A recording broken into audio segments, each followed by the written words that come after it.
Olá a todos, mais uma entrevista do Projeto 230, desta vez com o Carlos Pereira, deputado do PS. Muito bem-vindo. Muito obrigado, muito obrigado. E começando a falar pela sua terra, pelo círculo eleitoral que também representa, a Madeira é um território de Portugal bastante específico, não só por ser insular, mas também tem grandes diferenças, como falávamos há pouco, em relação aos Açores. Como é que caracteriza também este arquipélago? Bom, a Madeira, obviamente eu sou madeirense e tenho uma relação muito emotiva com a Madeira, portanto eu gosto muito da Madeira, acho que todos os madeirenses costumam dizer que a Madeira é a ilha mais bonita do mundo, é claro que com certeza não será, não haverá provavelmente outras regiões tão bonitas como a Madeira, ou até mais bonitas, mas nós, pela relação emotiva que temos, e eu que tenho, gosto de facto muito da Madeira, acho que aquilo é verdadeiramente um pequeno paraíso, tem obviamente especificidades próprias. É uma região que tem um regime próprio, não é? É uma autonomia, tem um governo próprio, tem um parlamento próprio, e às vezes as pessoas não percebem bem o impacto que estas coisas podem ter na vida de todos os madeirenses, mas a verdade é que tudo aquilo é muito próximo, não é? Nós temos um governo e um parlamento, além de todas as autarquias, num espaço muito pequeno com 250 mil pessoas. E portanto, isto faz toda a diferença. Para ter uma ideia, na Madeira existem muitos meios de comunicação social e digamos que a vida pública de todas as pessoas, ou das pessoas que têm alguma interferência pública, tem um impacto grande e, portanto, tudo isto faz uma diferença significativa quando se compara com outros territórios, como alguns que existem no continente, que muitas vezes acabamos de comparar, às vezes ouço comparações do género, a Madeira é mais ou menos a Amadora também tem 200 mil pessoas. Ora, não é nada, é uma coisa completamente diferente, porque o que está em causa não é a dimensão das pessoas, é que a forma como as pessoas se relacionam, o modelo da organização, por ser uma autonomia, por ter um governo próprio, por ter um parlamento próprio, faz toda a diferença e obviamente marca as pessoas, não é? É um bocadinho significativa a forma como nós acabamos por ficar marcados, porque vivemos num pequeno país, um bocadinho assim. E é um maior desafio também representar esse círculo eleitoral, até pela gestão da semana?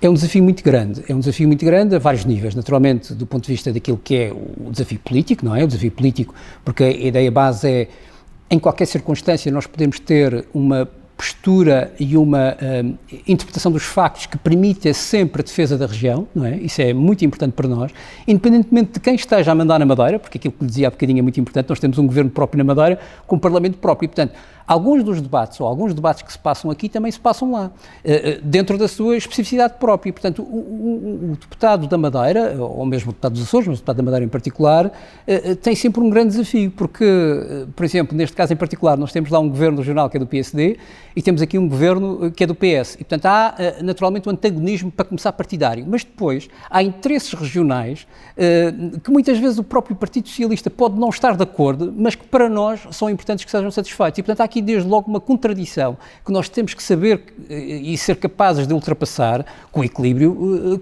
que importa, porque nós temos as nossas próprias convicções, as nossas convicções têm uma base ideológica, mas muitas vezes essa base ideológica não deve contar para aquilo que é o interesse da Madeira do ponto de vista prático, e às vezes essa contradição leva-nos a muitas dificuldades e a desafios muito grandes para poder defender a região, em que muitas vezes temos de estar contra aquilo que é a posição do partido no plano nacional, e isso exige de nós coragem, existe estratégia, existe capacidade para podermos levar a água ao nosso moinho. Eu diria que o mais importante não é fazer um combate permanente, é sermos capazes de, com os nossos argumentos, com a nossa capacidade de influência, levar água ao nosso moinho sem esse combate. Mas se em algumas circunstâncias o combate tiver que existir, ou seja, se existir um tema, um dossiê que é muito importante para a Madeira, que por acaso até é defendido pelo governo regional, que é do PSD, e o nosso governo não tem essa mesma visão, e nós achamos que é importante para a Madeira, esse combate terá que ser feito, é isso que eu penso.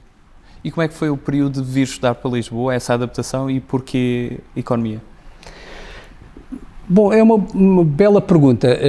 Talvez uma coisa tenha a ver com a outra, porque eu sempre quis economia. Havia duas possibilidades, era jornalismo e economia. Eu achava que confesso que não me consigo lembrar bem as razões, mas achava que tinha jeito para ser jornalista, achava que esta ideia da intervenção, acho que é um bocadinho esta ideia da intervenção, de poder estar presente no debate público sobre as coisas importantes, e eu achava que o jornalismo era uma hipótese.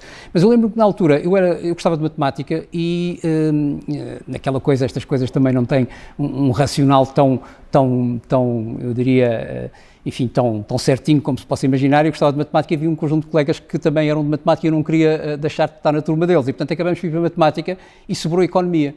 E essas duas hipóteses eu acabei por escolher economia e fiquei muito contente, porque economia é, do meu ponto de vista, eu acho que estou muito bem no fato de economista, porque é uma ciência muito interessante do ponto de vista da análise das relações humanas e da análise daquilo que é o nosso dia-a-dia. A ciência económica não é apenas, como às vezes ouço, uma análise de factos, estatísticas e números. Não, a ciência económica mexe connosco, somos nós, de alguma maneira, que fazemos isso tudo evoluir e mexer, digamos assim, e eu acho que é algo que me satisfaz bastante. E, portanto, na altura não havia economia na Madeira, nós tínhamos uma universidade, mas que ainda estava a dar os primeiros passos, e, portanto, só havia uma hipótese, era vir para o continente estudar, e Lisboa foi a primeira hipótese. Eu, na altura, que sempre quis estar no ISEG, tinha uma boa imagem do ISEG, havia grandes nomes portugueses que tinham passado por lá, eu achava que aquilo era, de facto, um bom cartaz, e que ainda tempo o ISEG, fiquei no ISEG, e foi um período importante, 5 anos em Lisboa. Depois fiquei cá, ainda fiz uma pós-graduação na altura em desenvolvimento rural, no Instituto Superior de Agronomia. Pode-me perguntar porquê desenvolvimento rural, também não tenho nenhuma razão objetiva, era porque eu tinha uma namorada no Instituto Superior de Agronomia e achava que tinha que ficar mais um ano e, portanto, fiz uma pós-graduação muito engraçada sobre desenvolvimento rural. Foi muito importante em termos de complemento, era uma área que eu nunca tinha discutido, nem estudado, nem pensado, tinha a ver muito com a agricultura e com a evolução agrícola em Portugal e também, de alguma maneira, um certo declínio que ocorreu, a importância da PAC, a importância do desenvolvimento rural, enfim, isso foi tudo muito relevante para o meu crescimento do ponto de vista intelectual e acho que acabou por ser engraçado. E, portanto, passei 6 anos em Lisboa, e foram naturalmente muito úteis para mim, porque um miúdo que sai da Madeira aos 17 anos e tem pouco mundo, a ideia de estar na capital do país é também muito relevante e acho que isso é muito importante. E depois como é que foi também o regresso à Madeira e também o seu percurso profissional? Bom, o regresso à Madeira foi relativamente tranquilo. Eu na altura tinha um professor que era o Maximiano Martins, que tinha sido nessa mesma altura, convidado para ser presidente do Madeira Tecnopolo. Já são muitos anos, foi um dos primeiros parques de ciência e tecnologia que surgiu no país. Havia o Parque Tecnológico do Oeiras e havia o Tagus Park, não é? E depois apareceu o Madeira Tecnopolo. Era um bom projeto, era um projeto de vanguarda na altura, e o Maximiano Martins era uma pessoa muito conceituada nessa área e foi convidado pelo Governo Regional da altura para montar esse Parque Tecnológico. E precisava de pessoas e convidou-me, ele conhecia-me, etc., convidou-me e eu aderi imediatamente a essa ideia, queria voltar para a Madeira nessa altura e fiquei a trabalhar numa coisa que não era o Parque de Ciência e Tecnologia. Na fase inicial foi no Parque de Ciência e Tecnologia, mas depois aquilo acabou por se formar várias coisas e uma delas foi uma coisa que se chamava Centro de Ciência e Tecnologia da Madeira, que era uma interface universidade-empresas. Basicamente estamos a falar há mais de 20 anos, uma ideia que hoje é comum falarmos, mas que há mais de 20 anos não era, que era uma entidade que basicamente fazia a tradução daquilo que eram os interesses das empresas com as universidades. No fundo, fazia a transferência de ciência e tecnologia das universidades para as empresas. Uma coisa muito nova, muito inovadora, muito à frente do seu tempo. Teve bons resultados, foi muito engraçado e foi aí que eu comecei. E depois disso tive uma das melhores experiências de profissionais que me formou. Eu acho que hoje, eu diria que aquilo que é o meu pensamento sobre a forma como a sociedade deve estar organizada, tem também, além de toda a minha formação e educação, naturalmente, tem muito a ver com a minha passagem para a Câmara de Comércio e Indústria da Madeira. É a principal associação de empresas da região, uma entidade com muitos anos, nasceu em 1822, portanto há muitos anos, de facto mais de um século, com uma dinâmica muito interessante, e eu na altura fui convidado, era muito jovem, tinha 27 anos, julgo eu, fui convidado para um cargo, que na Madeira era uma coisa um bocadinho, era um cargo pesado, era institucionalmente pesado, porque era ser o diretor-geral da Câmara de Comércio e Indústria da Madeira.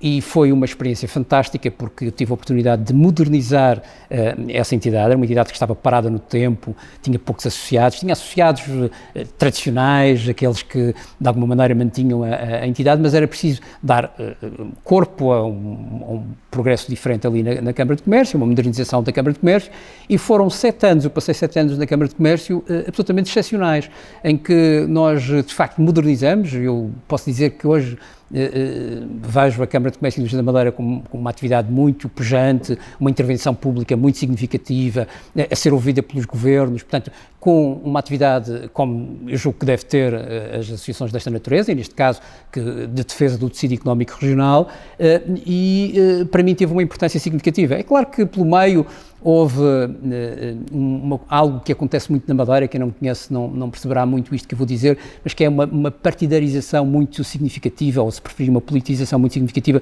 de todas as atividades. E eu na altura, como tinha uma intervenção muito grande na sociedade, através dessa minha função de diretor-geral da Câmara de Comércio, portanto intervinha muito do ponto de vista daquilo que era relevante para o tecido económico, acabei por obviamente ter atitudes críticas àquilo que era o modus operandi do Governo Regional. E passei a ser visto como uma pessoa não grata, um indivíduo que, enfim, não é bem visto, não é bom para a Madeira, digamos assim, uma propaganda montada pelo governo da altura. E isso era frequente nessa altura em que havia um domínio significativo de um partido, com uma figura como Alberto João Jardim, e portanto era de facto muito, muito complicado.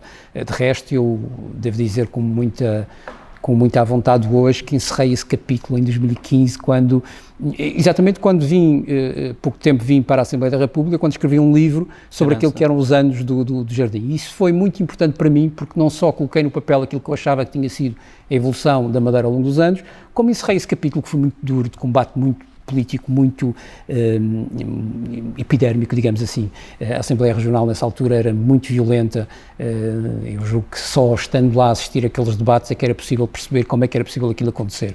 Havia, obviamente, enfim, uma degradação tremenda daquilo que são os princípios democráticos de funcionamento de um Parlamento, e havia um desinteresse total do país relativamente ao que se passava ali. Ou seja, se por um lado a autonomia é uma coisa boa porque permite haver um governo próprio que desenvolve uma região porque está próxima das pessoas e há um parlamento que colabora com isso, por outro lado, essa autonomia, esse distanciamento fez com que, de alguma maneira, a Madeira ficasse um bocadinho abandonada pelos poderes soberanos do país, em que, a determinada altura, os atropelos tremendos, grosseiros que haviam à democracia nunca foram postos em causa. Aliás, eu lembro um episódio que ocorreu numa determinada altura, numa deslocação do Presidente da República, Cavaco Silva, à Madeira, e o Jardim, no dia antes da deslocação, disse que não vale a pena o Presidente ir à Assembleia Regional, porque aquilo era um bando de loucos. A expressão foi exatamente assim, um bando de loucos.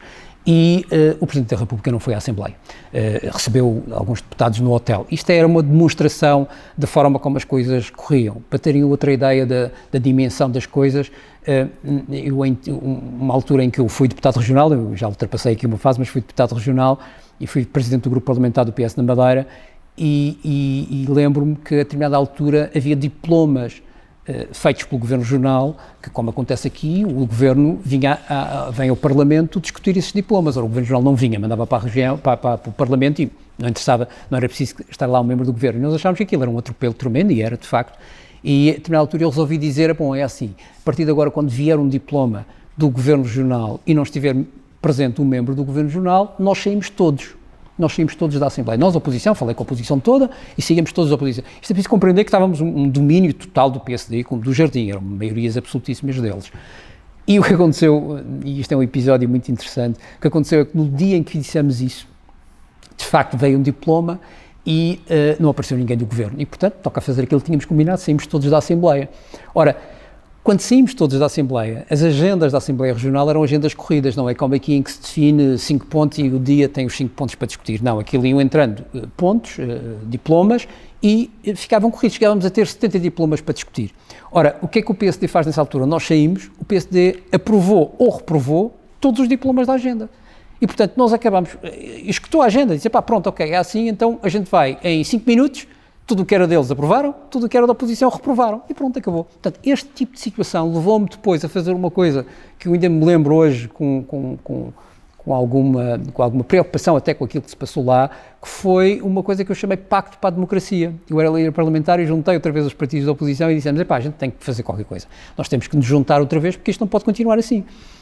E nós, no fundo, íamos assinar um pacto com os líderes parlamentares da oposição e não sei o quê, e pedimos uma sala à Assembleia Regional.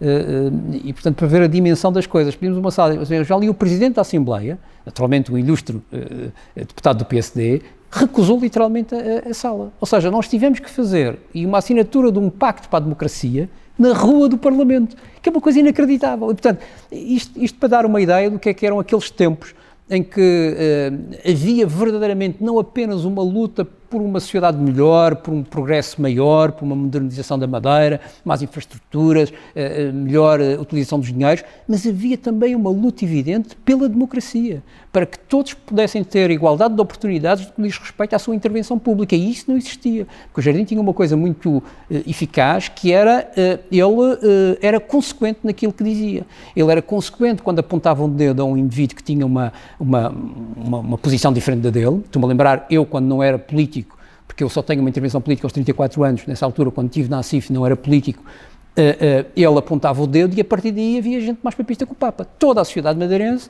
se fechava perante esta situação e criava uma discriminação negativa sobre as pessoas. E isto tornava-se tudo mais difícil, não é? E explica, só para terminar, explica porque é que muitos madeirenses que eventualmente não pensavam desta maneira, não pensavam da Madeira vigente, digamos assim, não se envolviam nestas coisas porque tinham consequências na sua vida pessoal. Já aqui no Parlamento, na Assembleia da República, quais é que foram os momentos também mais desafiantes? Bom, a Assembleia da República é muito diferente, não é? Foi um processo muito diferente. Eu tive a felicidade, apesar de tudo, quando cheguei à Assembleia da República, na altura o Presidente do Grupo Parlamentar, o deputado Carlos César, convidou-me para fazer parte da direção e, naturalmente, enquanto Vice-Presidente, eu tive a oportunidade de poder ter um envolvimento direto nas áreas que eu gostava muito, que era a economia, não é? Economia, inovação, infraestruturas, essas áreas que eu gosto e que domino mais. E, portanto, era sempre muito desafiante e a fase inicial foi mais difícil. Eu não diria difícil, mas foi mesmo exigente poder, de alguma maneira, eu sair daquele raciocínio que eu tinha formatado da região, não era? Que era uma disputa do ponto de vista local, era uma disputa do ponto de vista daquilo que é a economia local, as realidades locais, a coesão, etc., para uma lógica mais nacional e para um debate e um confronto mais nacional. E esse é um desafio que exige, quando se está habituado a fazer, apesar de tudo estava habituado ao debate parlamentar, numa forma completamente diferente, seja do ponto de vista do registro, seja do ponto de vista do ambiente, seja do ponto de vista daquilo que eram as linhas gerais. Quando chego cá, essa adaptação teve que ser feita, mas eu julgo que ela acabou por se fazer com total naturalidade e foi um desafio que eu acho que acabou por correr bem, acho eu. E, sobretudo, o trabalho de comissão é muito desafiante, comparado também com... Sim, o trabalho de comissão é muito mais exigente. Eu julgo que todas as entrevistas que já fizeram, esse é um dado recorrente e é um trabalho silencioso para a opinião pública. É um trabalho que não se vê na maior parte dos casos, excetuando quando há algumas comissões que são mais mediáticas, nomeadamente comissões de inquérito, em que eventualmente, por passarem pessoas que têm um mediatismo acima da média, acaba por ter algum impacto, perceberem que há deputados que saem à meia-noite do Parlamento. Mas a verdade é que isso acontece com muita regularidade. Eu fiz parte de 4 comissões de inquérito nos bancos, aos bancos, Banif, Caixa Geral de Depósitos fiz 3, enfim, todas essas comissões de inquérito que ocorreram. E, na verdade, quando elas estavam a ocorrer, nós não tínhamos hipótese que não fosse sair daqui muito tarde e trabalhar de forma seguida muitas horas para poder cumprir aquilo que é muito, muito relevante. Mas acho que isso faz parte do trabalho de um deputado para poder se inteirar daquilo que é a vida pública e poder dar o máximo de si para a defesa dos interesses públicos, que é isso que interessa. Passamos agora à segunda parte da nossa entrevista e começamos com as escolhas, e a primeira escolha é sempre a mesma, é entre humildade e ambição. É uma escolha muito difícil, eu não sabia que isso era sempre repetido. Entre humildade e ambição, claramente humildade. Cães ou gatos? Cães. Segurança ou liberdade? Liberdade. Macron ou Pedro Sánchez? Macron. Festa da Flor ou passagem de ano? Passagem de ano. Liberal ou conservador? Liberal. Campo ou cidade? Cidade. Chutes e pontapés ou Rui Veloso? Chutes e pontapés, claramente. Ronaldo ou Figo? Ronaldo. Isso seria terrível. Eixo do Mal ou Governo de Sombra, que agora tem outro nome, que não se pode pronunciar? Governo de Sombra. 230 ou 180, em termos de número de deputados? 230. E qual é aquela figura, internacional ou nacional, da política ou de outra área, que gostaria, por exemplo, de almoçar para aprender mais, para conhecer melhor? Bom, há uma figura incontornável que eu acho que tinha, talvez por tudo aquilo que tem à volta dele, que é o Papa Francisco, e também por uma razão muito simples. Eu sou católico e há sempre um conjunto de mistérios que eu nunca consegui resolver, apesar da minha fé, digamos assim, na Igreja. Eu acho que o Papa Francisco é uma figura que eu gostaria de poder conhecer. É talvez a figura mais escolhida. Eu acredito que sim, eu acredito que sim. E qual é que seria a primeira pergunta que lhe faria ao Santo Padre? A primeira pergunta é se ele acredita mesmo em Deus. Porque é uma coisa muito... aparentemente esta pode ser uma pergunta sem sentido, mas eu acho que a questão fundamental da Igreja Católica é mesmo acreditar ou não acreditar. E nós, muitas vezes, mesmo os católicos, questionam-se de forma bastante frequente sobre a existência ou não de Deus. Eu acho que todos nós, pela fé que temos, todos nós católicos, pela fé que temos, tendemos naturalmente a não pensar nisso. Mas ao longo da vida, por várias razões, pensamos muitas vezes nisso. Eu acho que o Papa Francisco é, obviamente, sendo o chefe supremo da Igreja, a pessoa certa para poder-nos, de alguma forma, sossegar perante as dúvidas que os católicos naturalmente têm. E no mundo da música, há assim alguma inspiração, algo que ouça mais? Sim, no mundo da música eu devo dizer que as minhas inspirações são da altura de faculdade. Eu continuo a ouvir grupos como U2, Lloyd Cole & Commotions, Supertramp, enfim, são grupos que de facto me marcaram bastante. Eu não sei se é um bocadinho saudosismo da minha parte, mas são aqueles grupos que eu mais gosto de ouvir, continuo a gostar de ouvir. Naturalmente conheço imensa música, eu gosto de música pop, música variadíssima, ouço todo tipo de música, mas essas são as músicas que me marcam mais. Quando eu começo a ouvir música destas, eu paro logo e digo, epá, esse grupo é fantástico. E na literatura? Pá, muitas coisas, não é? Eu leio, eu não sou muito criterioso naquilo que leio, eu leio muita coisa e costumo ter um defeito que é leio algumas coisas ao mesmo tempo. Eu tenho um livro que li, que lembro-me de ler pelo título, mas depois foi um prémio Pulitzer, que é A Conspiração de Estúpidos, e A Conspiração de Estúpidos é um daqueles livros que me marcou muito, porque é um nonsense, é um livro todo ele nonsense, mas com uma mensagem muito forte. E, portanto, isto para dizer que eu tanto leio isso, como leio muitos autores portugueses, como leio romances de autores estrangeiros, portanto, aqueles mais pop, como nós ouvimos por aí, e, portanto, faço leituras cruzadas nesse sentido. E no cinema? Pá, gosto de coisas de ação e de ficção científica, são as coisas que eu vejo mais. A ação e ficção científica eu gosto bastante. Agora com a questão da Netflix eu vejo imensas séries. As coisas que mais gosto é de facto ação, espionagem, ficção científica e devo dizer que sou um grande consumidor de coisas da Netflix, até porque vejo-as sempre quando estou a viajar. Muitas vezes para passar o tempo faço downloads de todas as séries que aparecem e vou fazendo. Gostei, por exemplo, muito de uma série muito engraçada, muito interessante, que foi a Segurança Nacional, por exemplo, espionagem, uma coisa pesada, mas muito, muito interessante. Mas depois gosto também de ver o Star Trek, é uma coisa que gosto bastante, portanto, sou muito, não tenho também, não sou obcecado relativamente a um tipo de estilo, mas a ação e ficção científica é o que eu prefiro. E qual é aquele país que nunca visitou e está no topo da lista? Nova Zelândia. Por alguma razão específica? Quer dizer, eu acho que sempre achei que, bom, nós nunca visitamos, mas hoje temos a felicidade de ver imagens e consultar coisas, etc. E a Nova Zelândia é, de facto, algo absolutamente excepcional do ponto de vista de paisagem, do ponto de vista de enquadramento. Além do mais, eu já tive um ou dois amigos que fizeram viagens à Nova Zelândia e passaram muito tempo, são amigos que gostam de passear a pé, etc. E aconselharam-me vivamente uma viagem à Nova Zelândia. E talvez porque estava tão distante que é aquele que eu tenho sempre no topo, embora ainda não tenha tido a oportunidade de fazer essa viagem, mas um dia farei, com certeza. Passando a um conjunto de palavras soltas, peço que me diga o que é que associa a cada uma destas palavras, numa ou em poucas palavras. A primeira é PIB. Crescimento. Horizonte 2020. Investimento público. Caixa Geral de Depósitos. Banco público. Herança. O que deixamos. Comunicações eletrónicas. O futuro. Habitação. Essencial. Atlântico. Um mar de oportunidades. Desertas. Uma ilha fantástica. Pragmatismo. Ser utilitário. Família. A base de tudo. Futuro. Progresso. E o que é que se pode fazer mais para aproximar os portugueses da política?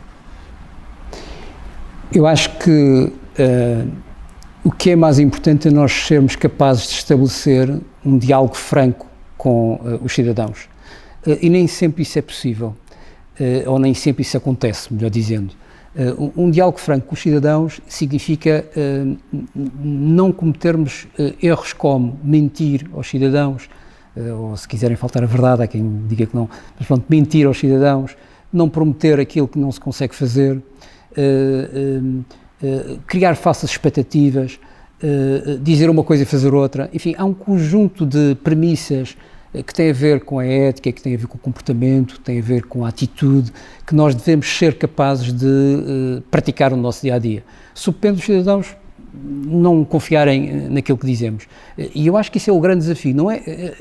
E as pessoas talvez não compreendam o quanto esse desafio é difícil de executar. Porque quando nós estamos numa campanha eleitoral, e vou ser muito franco, quando estamos numa campanha eleitoral em que a disputa de votos é a premissa essencial e em que muitos dos atores que competem connosco, eu acho que se pode dizer isto, todos aqueles que me ouvem compreenderão, muitos dos atores que competem connosco usam todos os meios para atingir essa captação de votos o mais possível.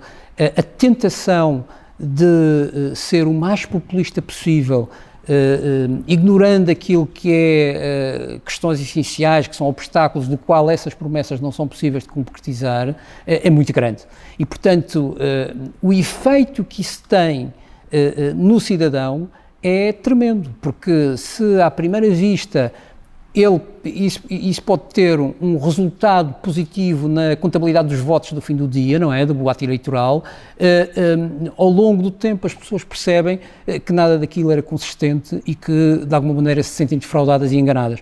Eu acho que nenhum cidadão gosta que isso aconteça e esta tentativa de garantir que os políticos podem e devem fazer um esforço para falar a verdade, para serem consistentes naquilo que dizem, é muito relevante, sendo certo que nós temos que saber que a competição é terrível e a questão que se coloca é se o político quer ultrapassar essa barreira, se quer ou não quer colocar uma linha vermelha que é eu daqui não passo no que diz respeito à minha intervenção política, ou seja, eu daqui não minto, eu daqui não vou mais porque não é certo, eu daqui não prometo porque não é adequado e essas decisões são dificílimas quando o que está em causa é um período, muitas vezes de semanas, em que a mensagem não passa, em que a mensagem é filtrada pela comunicação social e, portanto, o mais fácil é simplificar